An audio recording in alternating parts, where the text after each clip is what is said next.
I want to share with you by far the most common question I get when we bring you one of our longer form segments that you've come to expect here at 7 p.m.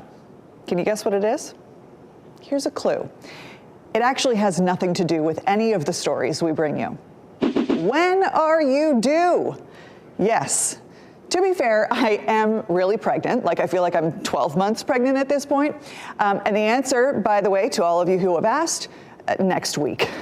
That said, this pregnancy has really been a long road, in part because it came with years of trying to conceive, followed by months of support from modern medicine. I'm talking about in vitro fertilization, IVF. Let me tell you this, if you're scared of needles, just close your eyes for this next part. It'll only take a second.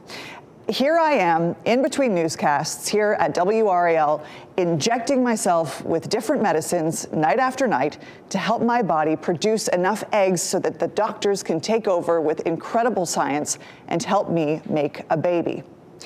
I am extremely fortunate.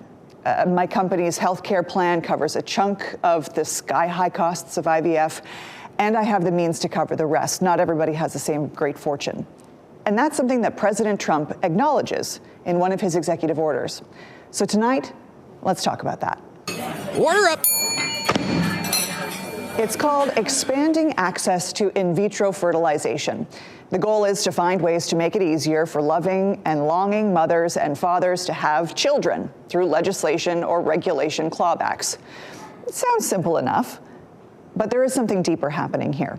And you can find it by reading not just the executive order, but a supplementary fact sheet attached to it. Here it is.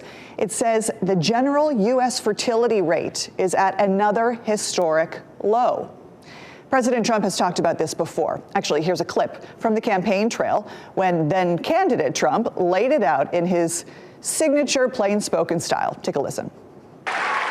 We want more babies to be born in America. We want more babies. We need them. We need them. There is some debate over really whether we need to increase the population. One thing, though, that is indisputable is that the birth rate is declining in America and actually here in North Carolina.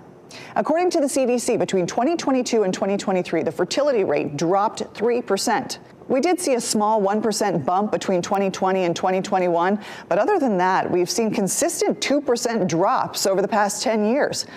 Now let's zoom into North Carolina. The state projects that by 2040, we will see more deaths than births. That's a net loss of around 93,000 people. But the state isn't sounding any alarms. People are still moving to North Carolina. The fancy word is net migration. And because of that, our state is actually set to become the 7th most populated state by the early 2030s. Now let's zoom back out.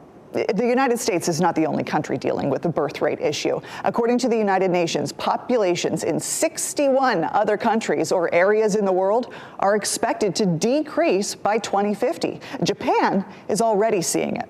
How about this headline from Newsweek? Japan faces extinction amid birth rate crisis. Extinction? Or how about this headline from Fortune? Japan's population is getting so old that a diaper manufacturer is only making products for adults, not babies. You get the point.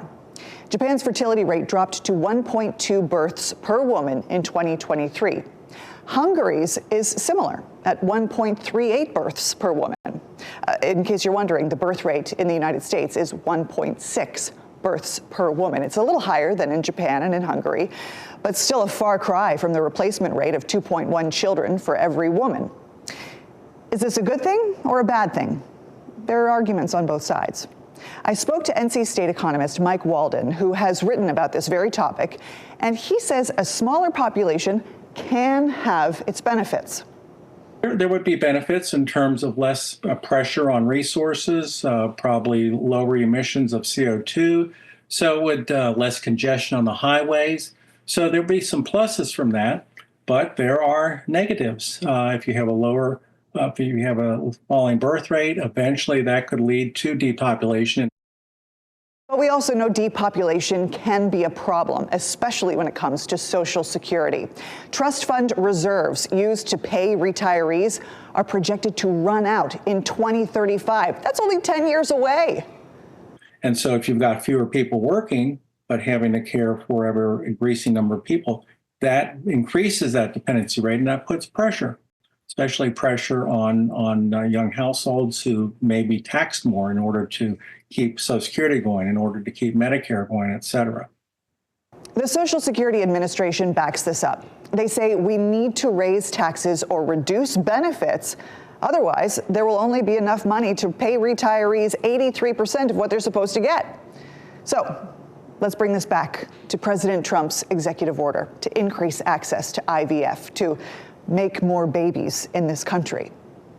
IVF helps people struggling with fertility, and making it more affordable would help them even further. But here's a question. What are we doing to make sure life is more affordable once the child gets here? The average cost of raising a child in the United States is more than $200,000. Yeah, there's a lot more that needs to happen to make things easier for families or for people who want to make families. Fertility is just the beginning.